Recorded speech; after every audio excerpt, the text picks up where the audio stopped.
Hello guys, welcome to my new blog.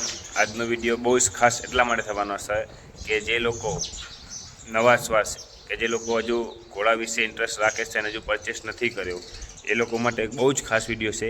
કેમ કે આપણે આ વિડીયોમાં સંપૂર્ણ ઘોડા વિશે જાણકારી આપવાના છીએ કે જ્યારે તમે કોઈ પણ ઘોડાઓ પરચેસ કરવા જાઓ કે જોવા જાઓ ત્યારે કઈ બાબતોનું ધ્યાન રાખવું. તો લેટ્સ સ્ટાર્ટ. ટાઈમ તમારો નહીં બગાડીએ અને વિડીયોની શરૂઆત કરીએ છીએ ગાઈસ. તો ધ્યાનથી વિડીયો જોજો અને સમજજો અને તમારા માટે ઘણો જ ફાયદાકારક છે.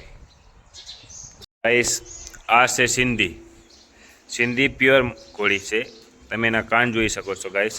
એક કાન આમ અને એક કાન આમ. તો કાનની વચ્ચે ઘણો ડિસ્ટન્સ હોય છે ગાઈસ, એટલે સમજી લેવું કે સિંધી ઘોડી. અને નોર્મલી ડિસ્ટન્સ હોય તો સમજી જાઓ ગાઈસ કે સિંધી અને મારવાડી પ્યોર મિક્સ બ્રીડ છે.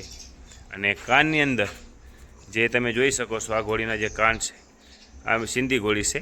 અને આમ ટચ કરતા હોય અને થોડો ગેપ રહી જતો હોય બેના વચ્ચે, કાનના વચ્ચે અહીંયા, એટલે સમજી જાઓ કે આ મિક્સ બ્રીડ છે. અને ગેપ ન રહેવા છતાં કાન બિલકુલ નજીકમાં અને બિલકુલ આમ ટચ કરતા હોય ગાઈસ આમ, તો સમજી જાઓ મારવાડી ઘોડી છે.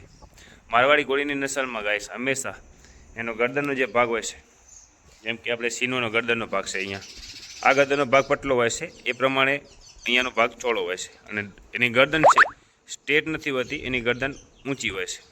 એટલે એ પ્રમાણે સમજી લેવું કે મારવાડી ઘોડીની એ નસલ હોય છે. અને મિક્સ બ્રીડમાં હશે તો ગરદન પણ થોડી સ્ટ્રેટ હશે અને થોડી લાંબી હશે. અને બીજી વાત કરીએ કે જ્યારે તમે ઘોડા જો લેવા જાઓ તો અમુક લોકો વાત કરતા હોય છે ભમરીની. જેમ કે બેડા ભમરી છે, અહીંયા દેવમણ હોય છે, અહીંયા દેવમણ હોય છે, અને અહીંયા કંઠ ભમરી હોય છે. અને અહીંયા પગમાં સાતી ચેસ્ટ જોઈ શકાય છે ગાઈસ. પછી બે ભમરી અહીંયા માથે આવે છે ગરદનના ભાગમાં. સીનો તમે જોઈ શકો છો ગાઈસ, અહીંયા ગરદનના ભાગમાં ભમરીઓ આવે છે. એક ભમરી આ બાજુ, એક ભમરી આ બાજુ. તો ભમરીઓ માટે ખાસ મહત્ત્વનું નથી હોતું ગાઈસ. બાકી શુભ અશુભ માનવાવાળા ભમરીઓ જો ચેક કરશે અને પછી જ એનો સોદા કરતા હોય છે.